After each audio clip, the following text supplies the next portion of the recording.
அப்படியே வார்த்தைக்காக அப்படி ஜெபம் பண்ணலாமா? கண்களை மூடி. ஸ்தோத்திரம் ராஜா, உம்மை ஸ்தோத்திரிக்கிறோம். ஸ்தோத்திரம் ராஜா, மகிமையின் ராஜாவே உம்மை ஸ்தோத்திரிக்கிறோம் ராஜா. வல்லமையுள்ள தேவனே உம்மை ஸ்தோத்திரிக்கிறோம், ஸ்தோத்திரிக்கிறோம், ஸ்தோத்திரிக்கிறோம். பனி போல பெய்யும் பரிசுத்தரே, மலையாக பொழியும் ஆவியே. பனி போல பெய்யும் பரிசுத்தரே, மலையாக பொழியும் ஆவியே.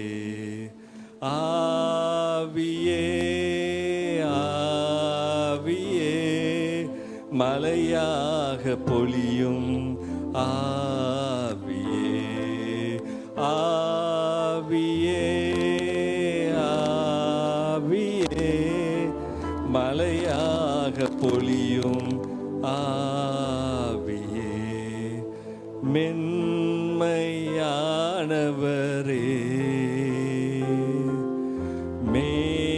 மேகஸ்தம்பமே, மென்மையானவரே,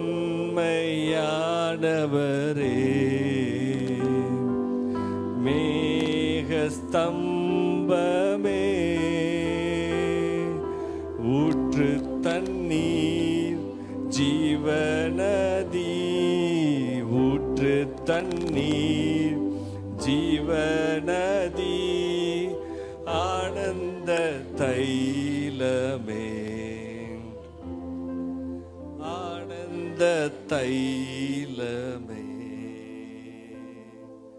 மணி போல பெய்யும் பரிசுத்தரே, மலையாக பொழியும் ஆவியே. பனி போல பெய்யும் பரிசுத்தரே, மலையாக பொழியும் ஆவியே. ஆமாண்டவரே, உமது வார்த்தையை பனி போல பெய்ய பண்ணுங்கப்பா, மலை போல பெய்ய பண்ணுங்க. பெருமழையின் சத்தத்தை கேட்கத்தக்கதாக கையளவு மேகத்தை எங்கள் கைகளில் கொடுங்க ராஜா. எங்களை வழி நடத்துங்க. மேக ஸ்தம்பத்துக்குள்ள, மேகத்துக்குள்ள என்னை மறைத்து கர்த்தர் நீர் பேசுவீராக. இயேசுவின் மூலம் பிதாவே, ஆமேன் ஆமேன். ஹல்லேலூயா. நம்ம எல்லாம் இங்கே வந்து உட்கார்ந்துருக்கிறது ஏதோ ஒரு சும்மா உட்காரல. கர்த்தர் நம்மளை கொண்டு வந்து வச்சிருக்கிறார். கர்த்தர் நம்ம மேலே ஒரு திட்டத்தை வச்சு, ஒரு நோக்கத்தை வச்சு இங்கே கொண்டு வந்து வச்சிருக்கிறார். நம்ம இங்கே நிற்கிறது கர்த்தருடைய கிருபையினால் நிற்கிறோம். நம்ம மேலே வைக்கப்பட்டிருக்கிற அழைப்பின் நோக்கத்துக்காக நம்ம நின்று கொண்டிருக்கிறோம், இங்கே இருக்கிறோம். வசனம் சொல்லுது, ரோமர் 8வது அதிகாரம் சொல்லுகிறது, எவர்களை அவர் முன்குறித்தாரோ அவர்களை அழைத்தும் இருக்கிறார், எவர்களை அவர் அழைத்தும் இருக்கிறாரோ அவர்களை நீதிமான்களாக்கியும் இருக்கிறார், எவர்களை நீதிமான்களாக்கி இருக்கிறாரோ அவர் அவர்களை மகிமைப்படுத்தியும் இருக்கிறார். ஒருவேளை நீங்கள் கேட்டிருக்கலாம் ஆண்டவர்கிட்ட, ஆண்டவரே நீங்கள் என்னை எதற்காக அழைச்சிட்டு வந்தீங்க, எதுக்காக என்ன உலகத்திலிருந்து பிரிச்சுட்டு வந்தீங்க? ஒருவேளை இந்த கேள்வி நீங்கள் ஆண்டவரை பார்த்து கேட்டிருக்கலாம். அப்போ ஆண்டவர் உங்களுக்கு சொல்லுகிற பதில் இந்த வசனமாக தான் இருக்கும். எவர்களை முன்குறித்தாரோ அவர்களை மகிமைப்படுத்தி இருக்கிறார், அது வரைக்கும் அவர் கொண்டு போவார். அப்படின்னா உங்கள் மேலே கர்த்தருடைய மகிமை இருக்கிறது. கர்த்தர் உங்களிலிருந்து மகிமைப்பட விரும்புகிறார். அதனால உலகத்தில் உள்ளவனுக்கு நடக்கிறதெல்லாம் உங்களுக்கு நடக்கணும்னு அவசியம் இல்லை. உலகத்தில் இருக்கிறவனுக்கு நடக்கிறதெல்லாம் உங்களுக்கு நடக்காது. உலகத்தில் இருக்கிறவங்க அவங்க தங்களுடைய சித்தத்தின்படி ஓடுறாங்க, சுய சித்தத்தில் ஓடுறாங்க. அவங்க ஓடுகிற ஓட்டம், அவங்களுடைய எண்ணம், அவங்களுடைய வாழ்க்கை, அவங்களுடைய வாழ்க்கையின் தேவைகள், இதை குறித்தே ஓடுறாங்க. ஆனால் நீங்களும் நானும் அதுக்காக அழைக்கப்படலை. எப்போ அவருடைய கரத்தில் நீங்கள் வந்து சேர்ந்தீங்களோ அப்போ இருந்தே நீங்கள் அவருடைய எண்ணம், அவருடைய சித்தம், அவருடைய திட்டத்துக்காக ஓடுறீங்க. அப்படி ஓடுறதுனால உலகத்துக்கும் உங்களுக்கும் சம்மந்தம் இல்லாமல் பிரிந்து இருக்கிறத நம்ம பார்க்குறோம். உலகத்தில் உள்ளவங்க யோசிக்கிறது வேறையா இருக்குது, நீங்கள் யோசிக்கிறது வேறையா இருக்குது. நீங்கள் நடக்கிறது போல் அவங்க நடக்க முடியாது, அவங்க நடக்கிறது போல் நீங்களும் நடக்க முடியாது. ஏன்னா கர்த்தர் உங்களை பிரித்து வச்சிருக்கிறார். ஆனால் அவங்களுக்கு எல்லாமே சீக்கிரம் நடக்குது, அவங்க வாழ்க்கையில் எல்லாமே மடமடன்னு அவங்க முன்னேறுறாங்களே, அவங்க வேகமாக முன்னேறுறாங்க. நீதிமான் தானே பனையை போல வளரணும், அது என்ன அவங்க மட்டும் வேகமாக பனையை போல போகிறாங்களே அப்படின்னு ஒரு வேளை உங்களுக்கு ஒரு கேள்வி வந்திருக்கும். வசனம் சொல்லுது நீதிமான் பனையை போல செழிப்பான். ஆனால் பார்த்தா அங்கே அவங்க செழிச்சிட்டு போகிறாங்களே அப்படின்னா அதுக்கும் ஆண்டவர் வசனம் வச்சிருக்கிறார். துன்மார்க்கன் புல்லை போல. அவங்களுடைய வாழ்க்கை எங்கே போகுதுன்னு அவங்களுக்கும் தெரியாது, அவங்க போகிற பாதையின் நோக்கம் என்னன்னு அவங்களுக்கும் தெரியாது.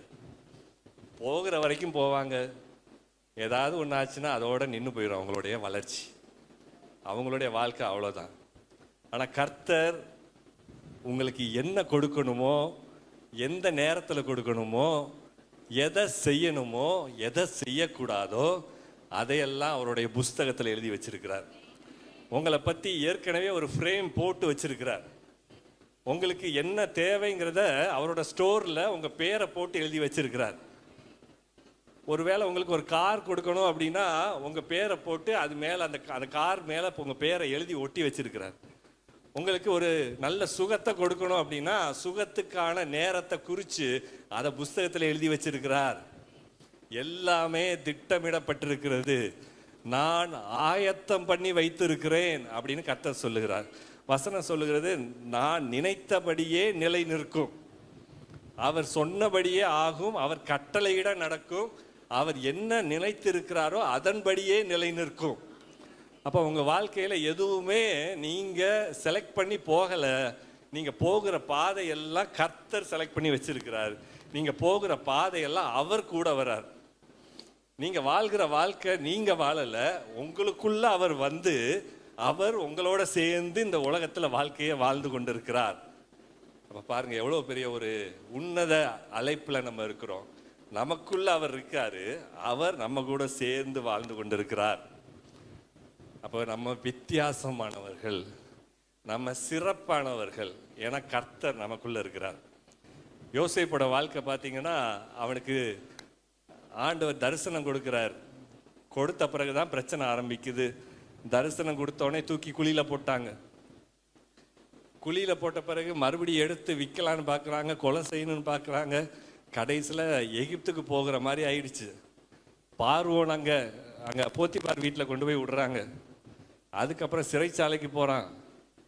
இது எல்லாமே அவன் தேடிக்கிட்டதா இல்லை, கர்த்தர் அவன் மேலே ஒரு அழைப்பை வச்சு போகிற பாதையெல்லாம் அவனை கரெக்டாக கொண்டு போயிட்டு இருக்கிறாரு.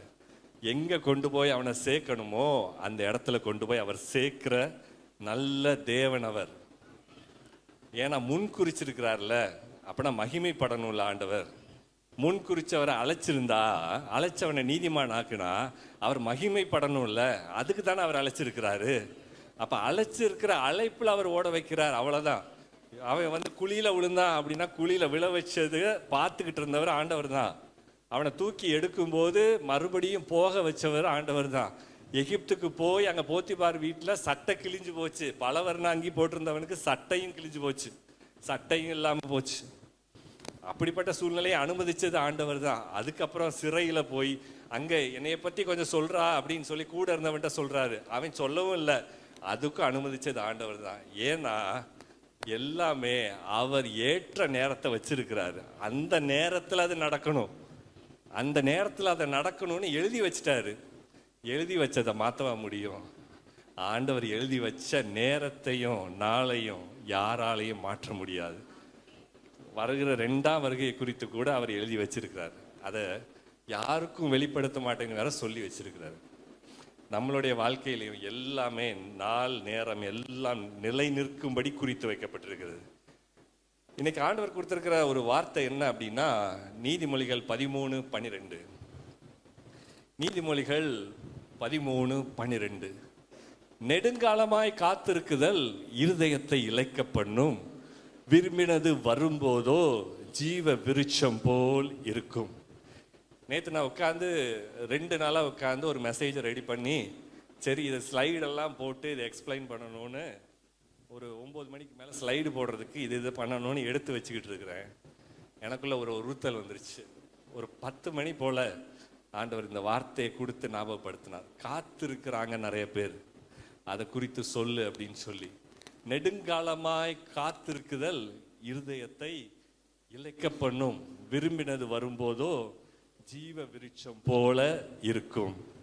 பக்கத்துல பார்த்து சொல்லுங்க, விரும்பினது வரப்போகுதுங்க, அற்புதம் நடக்க போகுதுங்க.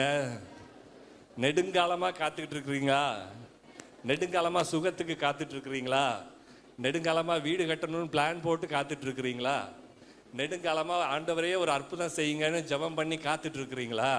இதோ கர்த்தர் சொல்லுகிறார், விரும்பினது வருகிறது, அது ஜீவ விருட்சம் போல இருக்கும்.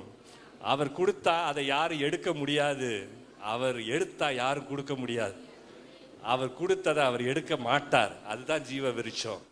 விரும்பினது வரும்போதோ ஜீவ விருட்சம் போல இருக்கும். கர்த்தர் சொல்லுகிறார், உங்களுடைய நெடுநாளைய காத்திருப்பு முடிவடைகிறது. புலம்பல் 5:20 பார்த்தீங்கன்னா, தேவரீர் என்றென்றைக்கும் எங்களை மறந்து நெடுங்காலமாக எங்களை கைவிட்டு இருப்பது என்ன அப்படின்னு எரேமியா பாடுறார். அங்க பாழாய் கிடக்கிற தேசமானது பாழா கிடக்குது. யூதா தேசம் பாழா இருக்குது. அங்க பாபிலோன் எல்லாவற்றையும் அதை மண்மேடாக்கி போட்டு போயிட்டான். அப்படிப்பட்ட சூழ்நிலையில தேவரீர் என்றென்றைக்கும் எங்களை மறந்து நெடுங்காலமாக எங்களை கைவிட்டு இருப்பது என்ன அப்படின்னு சொல்லி கேட்கிறார். எரேமியா 15 பார்க்கிறோம், என் நோவு நித்திய காலமாகவும் நீர் எனக்கு நம்பப்படாத நீரூற்றை போலவும் வற்றி போன ஆறை போலவும் நீர் இருக்கிறது என்ன அப்படின்னு கேட்கிறாரு. அப்ப பாருங்க, நம்பிக்கையே இல்லை ஆண்டவரே, ரொம்ப நாளா ஜெபம் பண்ணிட்டு இருக்கிற ஆண்டவரே, இரவும் பகலுமா ஜெபம் பண்றேன். சில பேர் ஜெபம் பண்றதை விட்டுட்டீங்க. நெடுங்காலமா இந்த காரியத்துக்காக ஜெபம் பண்றேன் ஆண்டவரே, அது எல்லாமே அப்படியே கிடப்புல கிடக்கிற மாதிரி இருக்குது, இதுக்காக எப்ப ஆண்டவரே நீங்க பதில் கொடுப்பீங்க அப்படின்னு நெடுநாளா நீங்க காத்துக்கிட்டு இருக்கும்போது கர்த்தர் சொல்லுகிறார், விரும்பினது வரப்போகிறது, அது ஜீவ விருட்சத்தை போல இருக்க போகிறது. அல்லேலூயா. 1 சாமுவேல் 1ஆம் அதிகாரம் 1ஆவது வசனம்.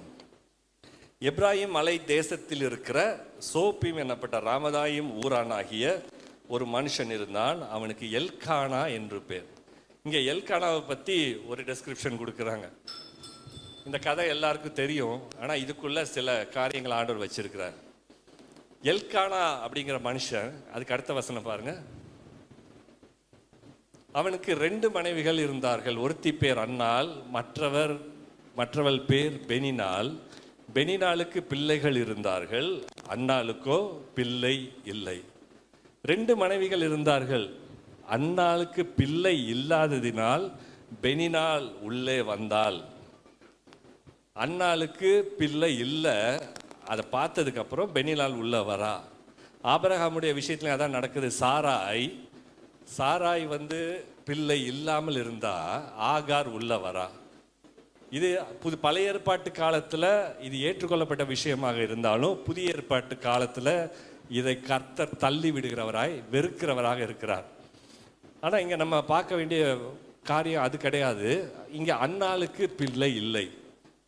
அப்ப அன்னாளுக்கு பிள்ளை பிறக்கல அப்படின்னு பார்க்கும்போது சில வருஷங்கள் காத்திருந்திருக்கலாம். அதுக்கப்புறம் பார்த்தீங்கன்னா பெனினாள் வரா, பெனினாளுக்கு பிள்ளை பிறக்குது. 1 சாமுவேல் 2:5 போடுங்களேன். திருப்தியாயிருந்தவர்கள் அப்பத்துக்காக கூலி வேலை செய்கிறார்கள், பசியாயிருந்தவர்களோ இனி பசியாயிரார்கள். மலடியாயிருந்தவள் 7 பெற்றாள். மலடியாயிருந்தவள் 7 பெற்றாள். அநேகம் பிள்ளைகளை பெற்றவளோ பலட் செய்யப்பட்டாள். அப்படின்னா இந்த வசனம் என்ன சொல்லுது அப்படின்னா, அன்னாளுக்கு 7 பெற்றாள், அநேகம் பிள்ளைகள், அதாவது 7 பிள்ளைகளுக்கு மேல பெற்றவள் பலட்சியப்பட்டாள் அப்படின்னு பெனினாளை பத்தி சொல்லி இருக்கிறத நம்ம பார்க்கிறோம். அப்ப அன்னாளுடைய காத்திருப்பின் காலம் எவ்வளவா இருக்கும் யோசித்து பார்த்தோம்னா பல வருடங்கள். அப்ப கல்யாணம் ஆன உடனே முதல் வருடத்துல பிள்ளை பிறக்கும் பொழுது அவங்க சொல்றாங்க, கர்த்தர் ஆசீர்வதித்திருக்கிறார், இயற்கையாக கர்த்தர் நேர்த்தியாக செய்தார். இது கரெக்டு தான், கர்த்தர் ஆசீர்வதித்தது தான், கர்த்தருடைய ஐஸ்வர்யம் தான் குழந்தை. அதுக்கு அடுத்து பார்த்தீங்கன்னா இவங்க பல வருஷ போராட்டம் இதெல்லாம் கடந்து அதுக்கப்புறம் ஒரு பிள்ளை பிறக்குது. அது தீர்க்க தரிசன பிள்ளையாக பிறக்கிறது. அப்ப பாருங்க, பல போராட்டங்கள், டாக்டர் போய் பார்க்கறது, அவங்க சொல்லுகிற ஸ்கேன்ஸ் இதெல்லாம் தாண்டி அதுக்கப்புறமா ஒரு பிள்ளை பிறக்குது. இந்த பிள்ளையை எப்படி நீங்க சொல்லுவீங்க? இது கர்த்தரால் ஆசீர்வதிக்க பிள்ளை அப்படின்னு மட்டும் சொல்லுவீங்களா? இது அற்புதம்னு சொல்லுவீங்களா? அப்படின்னா ஒரு மனுஷனுடைய நெடுநாள் காத்திருப்பு அற்புதத்துல போய் முடியுது. முதல் குறிப்பு இதுதான், காத்திருப்பு அற்புதத்துக்குள்ள போய் முடிகிறது. நீங்கள் நெடுநாளாய் காத்திருந்தீங்கன்னா நீங்க காத்திருங்க, ஆனா அற்புதம் நடக்கும்னு காத்திருங்க. ஏன்னா கர்த்தர் உங்க வாழ்க்கையில நெடுநாளா காத்திருக்க வச்சிருக்கிறது, அது அற்புதத்துக்கு நேராக அவர் கொண்டு போகிறார் அப்படின்னு அர்த்தம். சில நேரத்தில் பல பாதைகளின் வழியா நம்ம போகிறோம், பல சூழ்நிலைகள் வழியா போகிறோம். போகிறப்பெல்லாம் நீங்க ஞாபகம் வச்சுக்கோங்க, நான் போகிற பாதை அற்புதத்தின் பாதை. ஏன்னா இயேசு என்கிற அற்புத பிள்ளை என் கூட இருக்கிறார், எனக்குள்ள வாசமா இருக்கிறார் அப்படிங்கிற அந்த நம்பிக்கையோட நீங்க முன்னேறி போக வேண்டியவர்களாக இந்த வசனம் குறிப்பிடுகிறது. அப்படின்னா பார்த்தீங்கன்னா உங்களுடைய காத்திருப்பின் பாதை அது காத்திருப்போட நிற்காது, அது போய் அற்புதத்தில் போய் முடியும். நெடுங்காலமான காத்திருப்பு, ஐயோ அதை பார்த்தீங்கன்னா என் நோவு நித்திய காலமாக இருக்குமா, எனக்கு நம்புறதுக்கு ஒரு சோர்ஸ் இல்லையா? எரேமியா சொல்றாரு, நம்பப்படாத நீரூற்றா நீங்க, வற்றி போன ஆறாப்பா நீங்க அப்படின்னு கேட்கிறாரு. ஆனா அப்படிப்பட்ட சூழ்நிலையில கர்த்தர் சொல்றார், நெடுங்காலமான காத்திருப்பு அற்புதத்துல தான் போய் முடியும் அப்படின்னு சொல்றார். அதுக்கடுத்து பார்த்தீங்கன்னா 3வது வசனம், அந்த மனுஷன் சீலோவிலே சேனைகளின் கர்த்தரை பணிந்து கொள்ளவும் அவருக்கு பலியிடவும் வருஷந்தோறும் தன் ஊரிலிருந்து போய் வருவான்.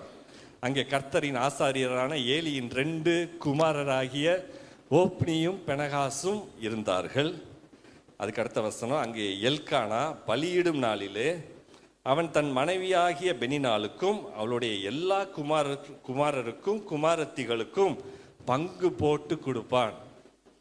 அவன் கொடுக்கிற அந்த பலியில பங்குகள் கொடுக்கப்படுகிறது. ஆனால் அண்ணால சிநேகித்தபடினால் 2 மடங்கு பங்கு கொடுக்கிறான். 1 5 போடுங்க. அண்ணாலை சிநேகித்தபடியினால் அவளுக்கு ரெட்டிப்பான பங்கு கொடுப்பான். கர்த்தரோ அவள் கர்ப்பத்தை அடைத்திருந்தார்.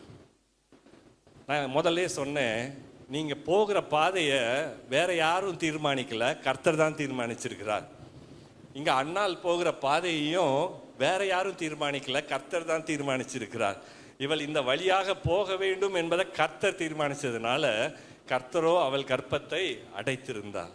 உலகத்துல அவங்களுடைய கணவன் சிநேகமாக இருக்கலாம், சுற்றி உள்ள சூழ்நிலைகள் எல்லாம் அவனுக்கு 2 பங்கு கொடுக்கக்கூடிய ஆசீர்வாதம் உள்ளதாக இருக்கலாம்.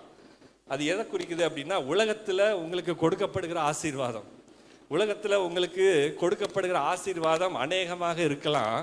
ஆனாலும் உள்ளத்துக்குள்ள ஒரு விஷயம் இருந்துகிட்டே இருக்கும். நெடுங்காலமா நான் காத்துட்டு இருக்கிறேனே ஆண்டவரே, என்னுடைய இந்த வேண்டுதலை நீங்க எப்ப நிறைவேற்ற போறீங்க?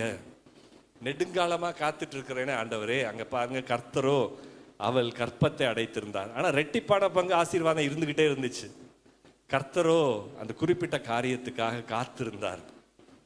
அதுக்கு அடுத்த வசனம் பாருங்க, கர்த்தர் அவள் கர்ப்பத்தை அடைத்தபடியினால் அவளுடைய சக்களத்தி அவள் துக்கப்படும்படியாக அவளை மிகவும் விசனப்படுத்துவாள். அவள் கர்த்தருடைய ஆலயத்திற்கு போகும் சமயத்தில் அவன் வருஷந்தோறும் அந்த பிரகாரமாக செய்வான். இவள் அவளை மனமடிவாக்குவாள், அப்பொழுது அவள் சாப்பிடாமல் அழுது கொண்டு இருப்பாள். பாருங்க, மனமடிவாக்குவாள், சாப்பிடாமல், அதனால அழுது கொண்டு இருக்கிற சூழ்நிலை. மனம் அடிவாக்குகிறது ஒரு டீப் டிப்ரெஷனுக்குள்ள, ஒரு டீப் பெயின்குள்ள கொண்டு போகிறது. அதான் மனமடிவாக்குதல். அதனால வருகிற அழுகை. இந்த பெயின் வழியாக கடந்து போறவங்களுக்கு தான் தெரியும் இது எவ்வளவு கடுமையான ஒரு பாதை அப்படின்னு சொல்லி. நெடுங்காலமா காத்துட்டு இருக்கிற ஆண்டவரே, என்னை சுத்தி இருக்கிற சூழ்நிலையெல்லாம் வேற மாதிரி இருக்குது, என்னை விசாரிக்க மாட்டாங்களே, என்ன தள்ளி விடுறாங்களே அப்படின்னு ஒரு கடுமையான ஒரு டீப் பெயின்குள்ள போகிற ஒரு பாதை. நினைச்சு பார்க்கவே முடியாத ஒரு கடுமையான பாதை. உங்களுக்கு தெரிஞ்சவங்களா இருக்கலாம், உங்க கூடவே பல வருஷம் டிராவல் பண்ணவங்களா இருக்கலாம், உங்க ஃப்ரெண்டா இருக்கலாம். நீங்க ஆண்டவரை தெரிந்து கொண்ட ஒரே காரணத்துக்காக உங்களை விட்டு விலகி போயிருப்பாங்க. சில சூழ்நிலைகள்ல உங்களை பார்ப்பாங்க, பார்த்தும் பார்க்காத மாதிரி போயிடுவாங்க. டீப் பெயின் என்ன பண்ணுன்றத நீங்க உணர்ந்திருப்பீங்க. எரேமியா 30:17 பாருங்க. எரேமியா 30:17 அவர்கள் உன்னை விசாரிப்பாரற்ற சீயோன் என்று சொல்லி உனக்கு தள்ளுண்டவள் என்று பெயரிட்டபடியால் நான் உனக்கு ஆரோக்கியம் வரப்பண்ணி உன் காயங்களை ஆற்றுவேன் என்று கர்த்தர் சொல்லுகிறார். உன்னை விசாரிப்பாரற்ற, விசாரிக்கலையே ஆண்டவரே, எத்தனை நாள் என் கூட வந்து நல்லா பழகுனாங்க, ஆனால் விசாரிக்கலையே ஆண்டவரே, என் சூழ்நிலை நான் காத்திருக்கிற நெடுங்கால காத்திருப்பின் மத்தியில் என்னை விசாரிக்கலையே ஆண்டவரே. எத்தனை நாள் போய் ஜெபம் பண்ணியிருப்பீங்க? தள்ளுண்டவள் எத்தனை இடத்துல தள்ளி விட்டு இருக்கிறாங்க பாருங்க. அது என்னங்க சீயோன்? சீயோன் என்பது எருசலேமில் உள்ள மலை, மலை சிகரம். நம்ம நாட்டில் ஹிமாலயா இருக்கு, ஹிமாலயாவோட சிகரம் என்னன்னு கேட்டால் சொல்லிடுவீங்க எவரெஸ்ட். உதகமண்டலம் தொட்டபெட்டா சொல்லிடுவீங்க. அதுபோல எருசலேம் மலை அந்த நகரத்தில் உள்ள சிகரம் தான் சீயோன். அதை சீயோன் கோட்டைன்னு சொல்லுவாங்க. சீயோன் கோட்டைக்கு அப்படி என்ன ஒரு விசேஷம் அப்படின்னா, அது பாதுகாப்பான அரணுள்ள பகுதி. அந்த பகுதியில், சீயோன் பகுதியில் தேவன் உலாவுகிறார். தேவன் அது நடுவிலே தாம் விரும்பினபடியினால் வாசம் பண்ணுகிறார். உங்களுடைய வாழ்க்கையின் சீயோனை போல தான் இருக்கிறது. தேவன் அதை பாதுகாக்கிறார். உங்கள் மத்தியில் அவர் உலாவுகிறார். உங்களுக்குள்ள மகிமையின் நம்பிக்கையாக வாசமா இருக்கிறார். அதனால அந்த சீயோன் கோட்டை உங்களுக்கு ஒப்பாக இருக்கிறது. சீயோன் அப்படின்னா நீங்க தான். அது அது எல்லாத்தோட ஒரு பெரிய ஒரு சிகரமான ஒரு காரியம் என்ன அப்படின்னா, தீர்க்க தரிசன நிறைவேறுதலின் மையமாக அது இருக்கிறது. உங்க கையில பைபிள் வச்சிருக்கிறீங்க. ஏசாயா 2:3 போடுங்க. திரளான ஜனங்கள் புறப்பட்டு வந்து நாம் கர்த்தரின் பர்வதத்துக்கும் யாக்கோபின் தேவனுடைய ஆலயத்துக்கும் போவோம் வாருங்கள். அவர் தமது வழிகளை நமக்கு போதிப்பார், நாம் அவர் பாதைகளில் நடப்போம் என்பார்கள். ஏனெனில் சீயோனிலிருந்து வேதமும், சீயோனிலிருந்து வேதம் வெளிப்படும், கர்த்தருடைய வசனம் வெளிப்படும். உங்கள்ல இருந்து தேவனுடைய வேதம் வெளிப்படும், கர்த்தருடைய வசனம் வெளிப்படும். இந்த நாளில் நீங்க கையில பைபிள் வச்சிருக்கிறது தீர்க்க தரிசன நிறைவேறுதல். ஏசாயா 2:3 சொன்ன தீர்க்க தரிசன நிறைவேறுதலை தான் நீங்க கையில வச்சிருக்கிறீங்க. இது வெறும் தீர்க்க தரிசன வசனங்கள் இல்லை, இது தீர்க்கமான வசனங்கள், எழுதி நிறைவேறுவதற்கு தயாராக உள்ள ஒரு வசனம். அதை தான் நீங்க உங்க கையில வச்சிருக்கிறீங்க. அப்படின்னா தீர்க்க தரிசன மையம் எது அப்படின்னா சீயோன் தான். நீங்க தான் அந்த தீர்க்க தரிசன நிறைவேறுதலின் மையமா இருக்கிறீங்க. உங்ககிட்ட கர்த்தர் சொன்ன தீர்க்க தரிசன வார்த்தைகள் எல்லாம் உங்க மூலமா நிறைவேற போகிறது. உங்க குடும்பத்தை பத்தி கர்த்தர் சொன்ன வார்த்தைகள் எல்லாம் உங்க மூலமா தான் நிறைவேற போகிறது. அதுக்காக தான் உங்களை ஊருக்கு 1 வம்சத்துக்கு 2 தெரிந்து வச்சிருக்கிறார்.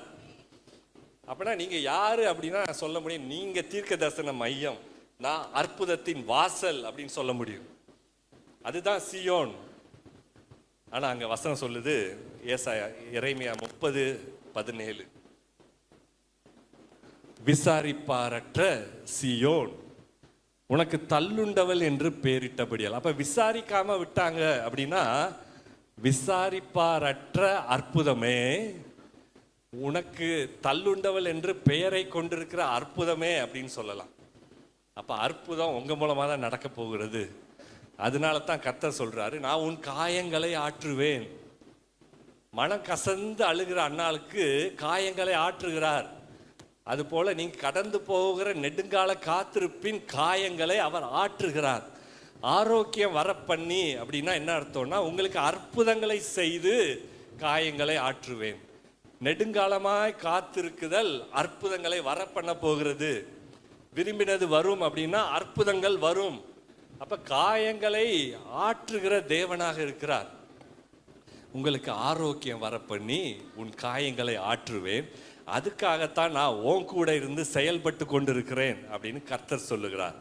அப்ப விசாரிப்பாரற்ற சீயோனே அப்படின்னா, உங்களுடைய தீர்க்க தரிசன மையத்தில் சொல்லப்பட்ட வார்த்தைகள், உங்கள் இருதயத்துக்கு சொல்லப்பட்ட வார்த்தைகள் அத்தனையும் நிறைவேறும் காலம் வந்து விட்டது. அப்படின்னா பாருங்க, உங்களை கொண்டு கர்த்தர் அற்புதம் செய்ய போறார். பக்கத்துல பார்த்து சொல்லுங்க, அற்புதத்துக்கு ரெடியா இருங்க, அற்புதம் நடக்க போகுது. நெடுங்கால காத்திருப்பு முடிய போகிறது. ஹல்லேலூயா. அப்ப பாருங்க, அடுத்தது 8வது வசனம். இங்க ஒருத்தன் வந்து விசாரிக்கிறான். இப்பதான் விசாரிப்பாரற்ற சீயோனேன்னு சொன்னோம். 1 சாமுவேல் 1:8. அவள் புருஷனாகிய எல்கானா அவளை பார்த்து, அன்னாளே, ஏன் அழுகிறாய்? ஏன் சாப்பிடாதிருக்கிறாய்? ஏன் சஞ்சலப்படுகிறாய்? 10 குமாரரை பார்க்கிலும் நான் உனக்கு அதிகமல்லவா? எங்கேயாவது இப்படி ஒரு விசாரிப்பை நீங்க கேட்டிருக்கிறீங்களா? 10 குமாரரை பார்க்கிலும் நான் உனக்கு அதிகம் அல்லவா? எவனாவது சொல்லுவானா பாருங்க. அவர் சொன்னது என்ன அர்த்தத்தில் அவர் சொல்றாருன்னு இன்னும் எனக்கு புரிஞ்சுக்க முடியல. சஞ்சலப்படுகிறாயே, நீ பயப்படாத, நான் உன் கூட இருக்கிறேன், அப்படிதான் சொல்லுவாங்க. அதுதான் ஆறுதல். இது வேற மாதிரி ஒரு ஆறுதலா இருக்குது. இது கிண்டலா இருக்குதா, இல்ல அவன் தெரியாம தான் சொல்லிட்டானா அப்படின்றது தெரியல. அதுக்கடுத்து பார்த்தீங்கன்னா 9வது வசனம். சீலோவில் அவர்கள் புசித்து குடித்த பின்பு அன்னாள் எழுந்திருந்தால், ஆசாரியனாகிய ஏலி கர்த்தருடைய ஆலயத்தின் வாசல் நிலையண்டையிலே ஒரு ஆசனத்தின் மேல் உட்கார்ந்திருந்தான். 10வது வசனம். அவள் போய் மனங்கசந்து மிகவும் அழுது கர்த்தரை நோக்கி விண்ணப்பம் பண்ணி. அவள் போய் மனம் கசந்து, இன்னும் அற்புதம் நடக்கலையில, நெடுங்காலமா காத்துட்டு இருக்கிறாள். அந்த மனம் கசந்து அழுகிறத, டீப் பெயின் அவளால் விட முடியல. மனம் கசந்து மிகவும் அழுது கர்த்தரை நோக்கி விண்ணப்பம் பண்ணி. ஆபகூக் 1வது அதிகாரம் 1வது 2வது வசனங்கள் பாருங்க. ஆபகூக் 1வது அதிகாரம். ஆபகூக் என்னும் தீர்க்கதரிசி தரிசனமாய் கண்ட பாரம். 2வது விஷயம், கர்த்தாவே, நான் எதுவரைக்கும் உம்மை நோக்கி கூப்பிடுவேன், நீர் கேளாமல் இருக்கிறீரே. அப்படின்னா நீண்ட நாளா நான் காத்துட்டு இருக்கிறேனே, உம்மை நோக்கி கூப்பிடுறேனே, நீ கேளாமல் இருக்கிறீரே. கொடுமையின் நிமித்தம் நான் எதுவரைக்கும் உம்மை நோக்கி கூப்பிடுவேன். அப்படின்னா என்ன சொல்ல வர்றாரு அப்படின்னா, அந்த தேசத்துல கொடுமை நடந்துட்டு இருக்குது, அக்கிரமம் செய்கிறாங்க, நியாயத்தை புரட்டுறாங்க, நீதி புரட்டப்படுகிறது, ஜனங்கள் நியாயப்பிரமாணத்துக்கு மேல தப்பு செய்யறாங்க, நியாயப்பிரமாணம் இருக்குதா இல்லையானே தெரியல. அப்படிப்பட்ட ஒரு சூழ்நிலையில எதுவரைக்கும் உம்மை நோக்கி கூப்பிடுவேன், நீ ரட்சியாமல் இருக்கிறீரே, இந்த தேசம் உமக்கு சொந்தமா இருக்குதே, இதை நீங்க ரட்சியாமல் இருக்கிறீங்களேன்னு ஒரு விண்ணப்பம் பண்றார். நீண்ட நாள் காத்திருப்பின் விண்ணப்பமாக இங்க காணப்படுகிறது. அடுத்த வசனம் போடுங்க. நீர் எனக்கு அக்கிரமத்தை காண்பித்து என்னை தீவினையை பார்க்க பண்ணுகிறது என்ன? கொடுமையும் கொள்ளையும் எனக்கு எதிரே நிற்கிறது. எங்க தேசத்துல கொடுமையும் கொள்ளையும் நிற்குதே, வழக்கையும் வாதையும் எழுப்புகிறவர்கள் உண்டா இருக்கிறாங்களே, வழக்கு கொண்டு வர்றாங்க, வாத கொண்டு வர்றாங்க. இவங்களால தேசத்துல நிம்மதி இல்லை அப்படின்னு ஒரு தீர்க்கதரிசியின் கதறலா இருக்கிறது. அதுக்கு அடுத்த வசனம், நியாயப்பிரமாணம் பலனற்றதாக போயிடுச்சு. நியாயப்பிரமாணமே இது தப்பு சரின்னு சொல்றதுதான், ஆனா அதுக்கும் மேல பாவம் ஓடிட்டு இருக்கு, அதுக்கு மேல பாவம் பெருகி பாலா ஓடுது. அதுக்கு அடுத்த வசனம் பாருங்க. அப்ப ஆண்டவர் சொல்றாரு, நீங்கள் புறஜாதிகளை நோக்கி பார்த்து ஆச்சரியப்பட்டு பிரமியுங்கள், விவரிக்கப்பட்டாலும் நீங்கள் விசுவாசியாத ஒரு கிரியையை உங்கள் நாட்களில் நடப்பிப்பேன். இந்த வசனத்தை சொல்லிட்டு அதுக்கு அடுத்த வசனத்தை நீங்க சேர்த்து பார்க்கணும். அப்ப என்ன பண்றாருன்னா, விசாரிக்கிறதுக்கு, நியாயத்தை விசாரிக்கிறதுக்கு கல்தேயரை கொண்டு வரார். அந்த 6வது வசனம் போட்டுருங்க. நான் கல்தேயர் என்னும் கொடிதும் வேகமுமான ஜாதியாரை எழுப்புவேன், அவர்கள் தங்களுடையதல்லாத வாசஸ்தலங்களை கட்டிக்கொள்ள தேசத்தின் விசாலங்களில் நடந்து வருவார்கள். அப்ப இவங்க செஞ்ச பாவத்தை நியாயம் தீர்க்கிறதுக்கு வேற ஒரு ஜாதியை கொண்டு வராராம். பாபிலோன் என்கிற ஜாதியை கொண்டு வராரு. அவங்க எப்படி தேசத்தை நியாயம் தீர்க்கிறாங்க? 1:12 போடுங்க. கர்த்தாவே, நீர் பூர்வ காலம் முதல் என் தேவனும் என் பரிசுத்தமானவரும் அல்லவா, நாங்கள் சாவதில்லை. கர்த்தாவே, நியாய தீர்ப்பு செய்ய அவனை வைத்தீர். புறஜாதி துன்மார்க்கன், அவன் என்ன நியாயம் செய்கிறானே ஆண்டவரே, எனக்கு முன்னாடி நியாயம் தீர்க்கிறானே ஆண்டவரே, நீர்தான நியாயாதிபதியா இருக்கிறீங்க, நீர்தான பரிசுத்தமுள்ள தேவனா இருக்கிறீங்க. நான் நெடுநாள் காத்திருந்த இந்த சூழ்நிலையில எனக்கு எதிராக ஏன் இந்த சூழ்நிலை வருது? கண்மலையே, தண்டனை செய்யறதுக்காக நீங்க அவங்கள நியமிச்சீங்க அப்படின்னு கேட்கிறார்.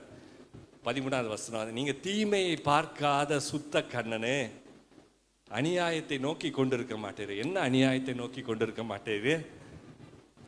புறஜாதியான் வந்து நியாயம் தீர்க்கிறத நோக்கி கொண்டிருக்க மாட்டீரே. அதுதான் சொல்றாரு. அதுக்கடுத்து ஆபகுக்கு 2வது அதிகாரம் 1வது வசனத்துல ஒரு ஜெபம் பண்றாரு. நான் என் காவலிலே தரித்து அரணிலே நிலை கொண்டிருந்து அவர் எனக்கு என்ன சொல்லுவார், அவர் என்னை கண்டிக்கும் போது நான் என்ன உத்தரவு சொல்லுவேன் அப்படின்னு கவனித்து பார்ப்பேன் அப்படின்னு சொல்றாரு. காவலிலே தரித்து அப்படின்னா நான் பொறுமையோடு காத்திருந்து, நான் எங்க இருக்கேனோ அங்க பொறுமையோடு காத்திருந்து, அறநிலை நிலை கொண்டிருந்து நான் உம்மை நோக்கி பார்ப்பேன், நீங்க எனக்கு என்ன சொல்லுவீங்களோ அப்படின்னு சொல்லி உங்க உத்தரவுக்காக காத்திருப்பேன். நெடுநாளா காத்திருக்கிறேனே ஆண்டவரே, எனக்கு நீங்க என்ன உத்தரவு சொல்ல போறீங்க அப்படின்னு சொல்லி கேட்கிறாரு. 2:3 போடுங்க. 2:3. குறித்த காலத்துக்கு தரிசனம் இன்னும் வைக்கப்பட்டிருக்கிறது. குறித்த காலத்துக்கு தரிசனம் அப்படின்னா இயேசுவை குறித்து சொல்லப்பட்டிருக்கிறது. ஆண்டவரே, இஸ்ரவேல் ஜனங்கள், இந்த யூத ஜனங்கள் அவங்க பண்ணுகிற பாவத்துக்கு என்ன நீங்க நியாயம் செய்ய போறீங்க அப்படின்னா, அங்க பாபிலோன் வந்து நியாயம் செய்கிறான் அப்படின்னு ஆண்டவர் சொல்றாரு. ஆண்டவரே, இது அக்கிரமமா இருக்குது, எதிர்த்து வருகிறவன் துன்மார்க்கனா இருக்கிறான், அவன் எனக்கு எதிரா எப்படி நியாயம் செய்ய முடியும் அப்படின்னு கேட்கும்போது இங்க 2:3 சொல்றாரு, குறித்த காலத்துக்கு தரிசனம் வைக்கப்பட்டிருக்கிறது. இதோ இயேசு வருகிறார், அவர் வருவது தாமதமானாலும் அதற்கு காத்திரு, அது நிச்சயமாய் வரும், அது தாமதிப்பதில்லை. குறித்த கால தரிசனம் நிறைவேற போகிறது. இயேசு வருகிறார். உங்களை பார்த்து ஆண்டவர் சொல்லுகிறார், சீயோன் குமாரத்தியே மகிழ்ந்து களி கூறு, இதோ உன் ராஜா உன்னிடத்தில் வருகிறார். யார் சீயோன் குமாரத்தி? தீர்க்க தரிசனம் நிறைவேறுகிற மையமாகிய சீயோன் குமாரத்தியே, நீ மகிழ்ந்து களி கூறு, உன் ராஜா உன் நெடுங்கால வேண்டுதலுக்கு பதில் சொல்ல வருகிறார், அற்புதம் செய்ய வருகிறார். அதுதான் அதுக்கு அர்த்தமா இருக்கிறது. குறித்த காலத்துக்கு தரிசனம் இன்னும் வைக்கப்பட்டிருக்கிறது. அது முடிவில் விளங்கும், அது பொய் சொல்லாது. ஆண்டவர் சொல்றாரு, தாவீதுக்கு நான் பொய் சொல்லேன், அபிஷேகம் பண்ணவனுக்கு நான் பொய் சொல்ல மாட்டேன். அவர் பொய் சொல்ல ஒரு மனுஷன் அல்ல, மனம் மாற மனு புத்திரன் அல்ல.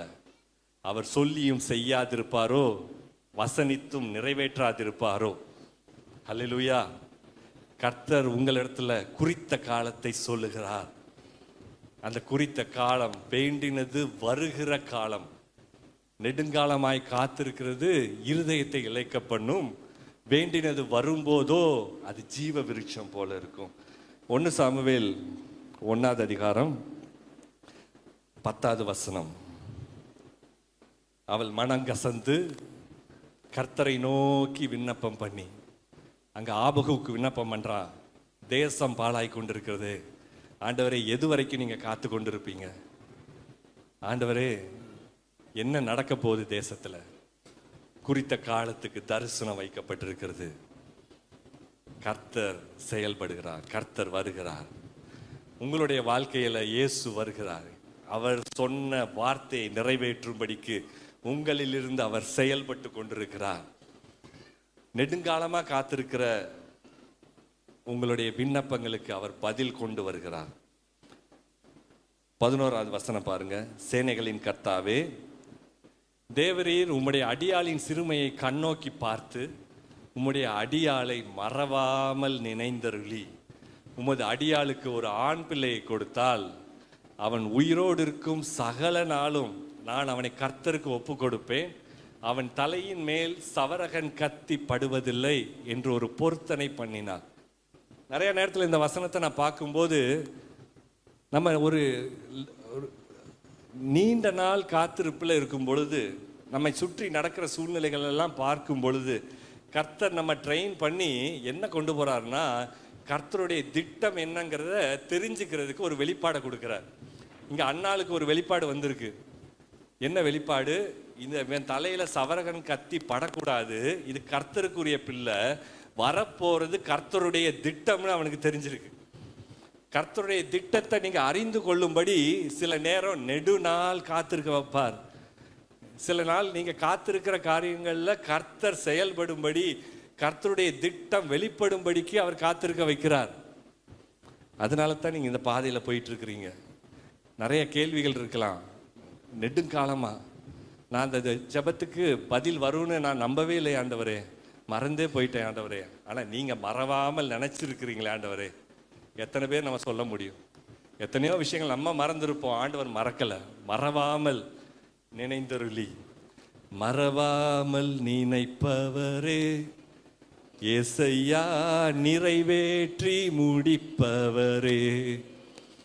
மறவாமல் நினைப்பவரே ஏசையா, நிறைவேற்றி முடிப்பவரே. அதுக்கப்புறம் ஏலியும் அண்ணாலும் சந்திக்கிறாங்க. ஏலி அவ பண்ற ஜபத்தை பார்த்து அவ குடிச்சிட்டு வளர்றான்னு சொல்லிட்டாங்க. ஆனா அவ சொல்றா, இல்ல ஆண்டவரே, இல்ல உமது அடியால பேலியாளின் மகளாக நீங்க எண்ணாதீங்க,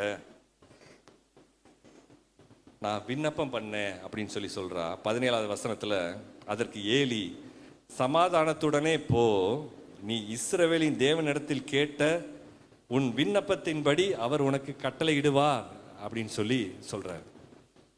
1 சாமுவேல் 2வது அதிகாரத்தில் 3வது அதிகாரத்தில் 1வது வசனம் போட்டிருக்குது, அது போடுங்க. 1 சாமுவேல் 3வது அதிகாரம் 1வது வசனம். சாமுவேல் எனும் பிள்ளையாண்டான் ஏலிக்கு முன்பாக கர்த்தருக்கு பணிவிடை செய்து கொண்டிருந்தான். அந்நாட்களிலே கர்த்தருடைய வசனம் அபூர்வமாய் இருந்தது, பிரத்யட்சமான தரிசனம் இருந்ததில்லை. ஏலியின் நாட்களில் கர்த்தருடைய வசனம் அபூர்வமா இருந்துச்சுன்னு நம்ம பார்க்குறோம். ஆனால் அபூர்வமாக ஒரு வார்த்தை அன்னாளுக்கு வருது, நீ இஸ்ரவேலின் தேவனிடத்தில் கேட்ட உன் விண்ணப்பத்தின்படி அவர் உனக்கு கட்டளையிடுவாராக. அந்த வார்த்தையை பிடிச்ச பிறகு அவள் துக்க முகமாய் இருக்கவில்லை. அவள் டீப் பெயின் எல்லாம் கழுவப்பட்டுருச்சு, டீப் பெயின் எல்லாம் மாறிடுச்சு, அவளோட டிப்ரெஷன் மாறிடுச்சு, மனம் கசந்து அழுகிற சூழ்நிலை மாறிடுச்சு. கர்த்தர் காயம் கட்டுகிறவர், விசாரிப்பாரற்ற சீயோனே, தள்ளுண்ட சீயோனே என்று சொல்லி தள்ளிவிட்டவர்களுக்கு முன்பாக அவர் உன் காயங்களை ஆற பண்ணி உன் காயங்களை கட்டுகிறவராக இருக்கிறார் என்று கர்த்தர் சொல்லுகிறார் அப்படின்னு எரேமியால் நம்ம பார்க்குறோம். அப்பனா காயம் கட்டுகிற தேவன் கர்த்தர் அவளை நினைந்தருளினார். நெடுங்காலமாக காத்துட்டு இருக்கிறீங்கல்ல, இது நிச்சயமா நடக்கும், ஆண்டவர் சொன்னாரு செஞ்சிருவார்னு காத்துட்டு இருக்கிறீங்களே, கர்த்தர் உங்களை நினைந்தருளுகிற காலம் வந்து விட்டது. வேண்டினது வரும்போதோ அப்படின்னா, இயேசு உங்க வாழ்க்கையில காரியத்தை நிறைவேற்ற வரும் பொழுதோ ஒரு அற்புதம் நடக்கும், ஜீவ விருட்சம் உண்டாயிருக்கும் அப்படின்னு இந்த வசனம் சொல்லுகிறத நம்ம பார்க்குறோம். அப்புறம் பார்த்தீங்கன்னா சாமுவேல் பிறக்கிறான், திட்டத்தின் மகன் பிறக்கிறான், கர்த்தருடைய திட்டத்தின் மகன் பிறக்கிறான்.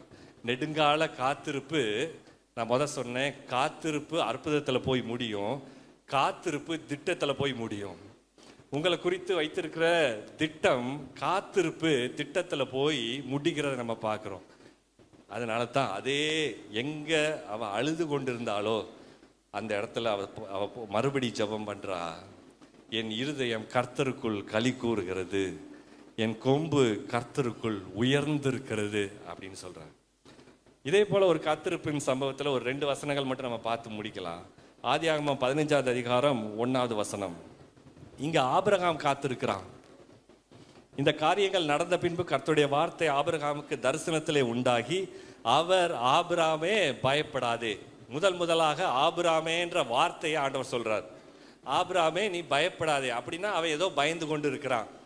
என்ன பயந்து கொண்டு இருக்கிறான்னா, அவனுடைய முதல் பயம் ஏற்கனவே 5 எதிரிகளுக்கு இடத்துல 5 மன்னர்களுக்கு எதிராக போராடி ஜெயமெற்று வருகிறான், ஒரு ஜெயத்தை பெற்றுக்கொண்டு வருகிறான். மறுபடியும் ஒரு பிரச்சனை அது மாதிரி வந்துருமோன்ற ஒரு பயம்.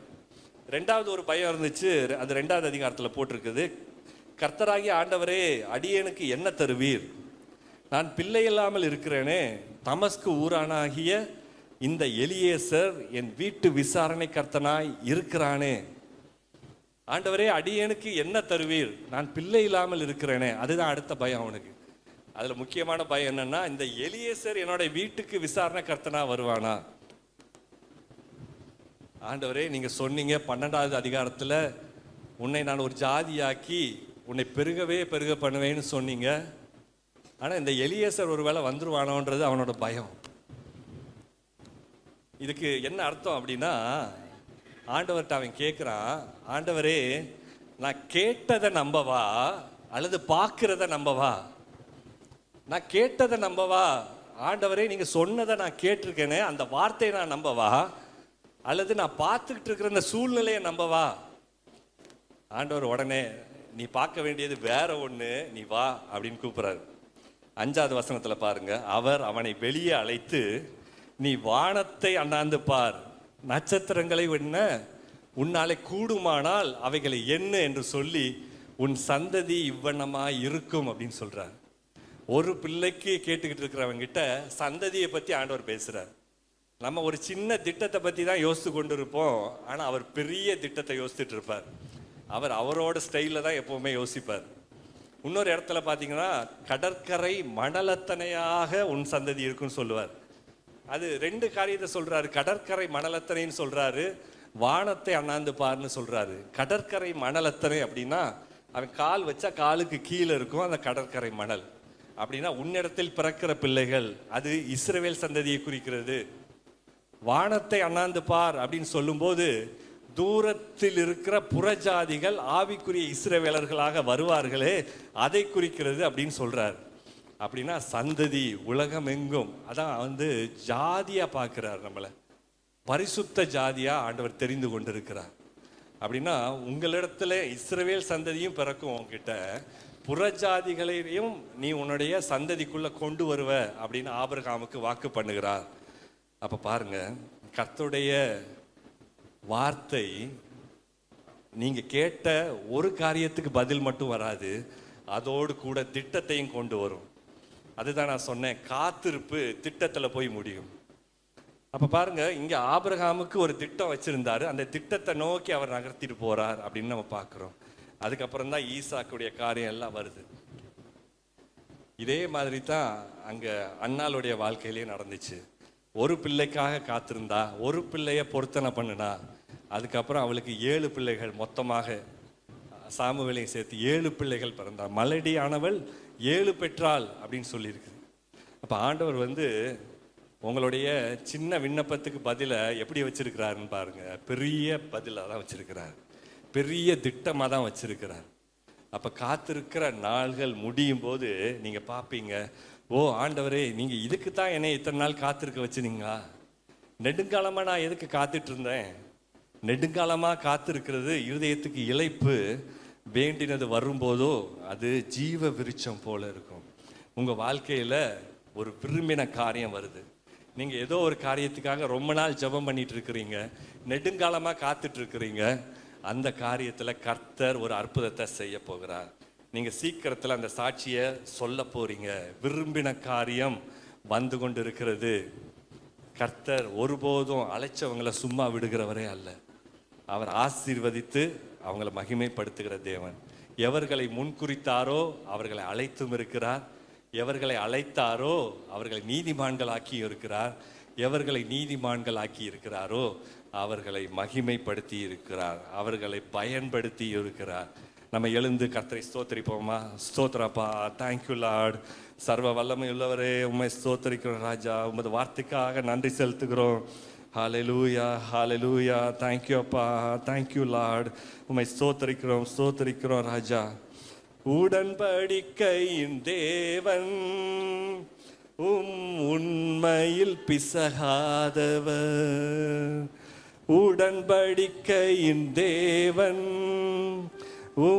உண்மையில் பிசகாதவர். தாவீதுக்கு நான் பொய் சொல்லேன் என்று சொல்லி சொன்னதை நிறைவேற்றுவீர். தாவீதுக்கு நான் பொய் சொல்லேன் என்று சொல்லி சொன்னதை நிறைவேற்றுவீர்.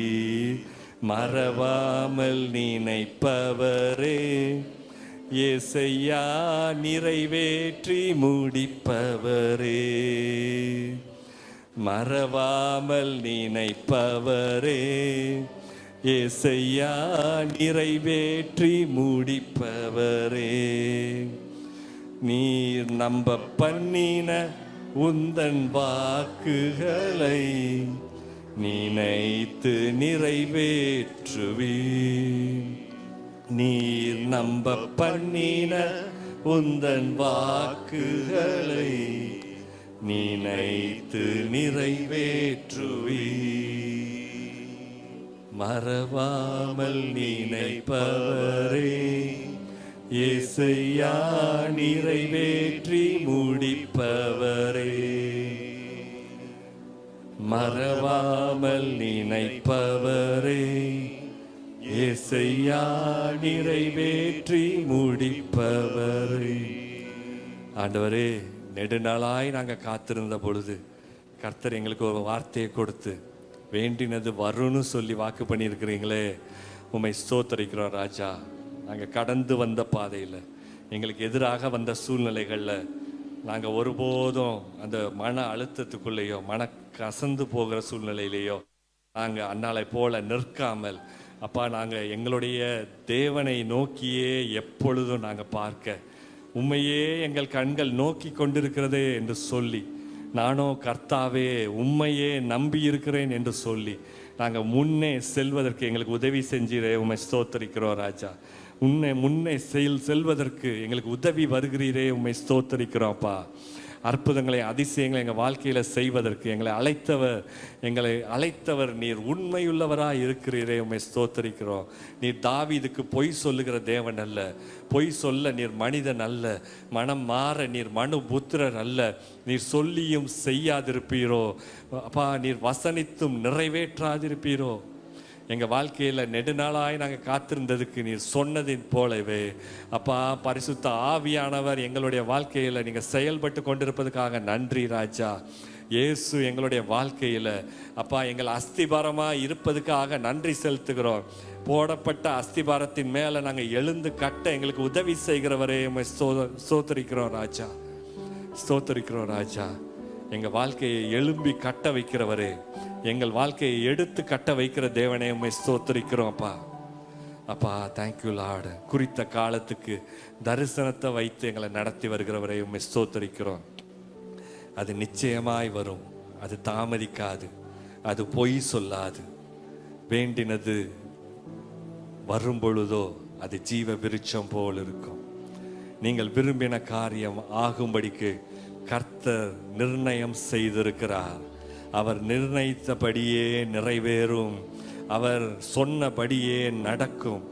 சொன்னதை செய்யும் அளவும் அவர் கைவிடுகிற தேவன் அல்ல. அப்பா, பரிசுத்தமுள்ள பிதாவே, இந்த வார்த்தைக்காக நன்றி செலுத்துகிறோம்.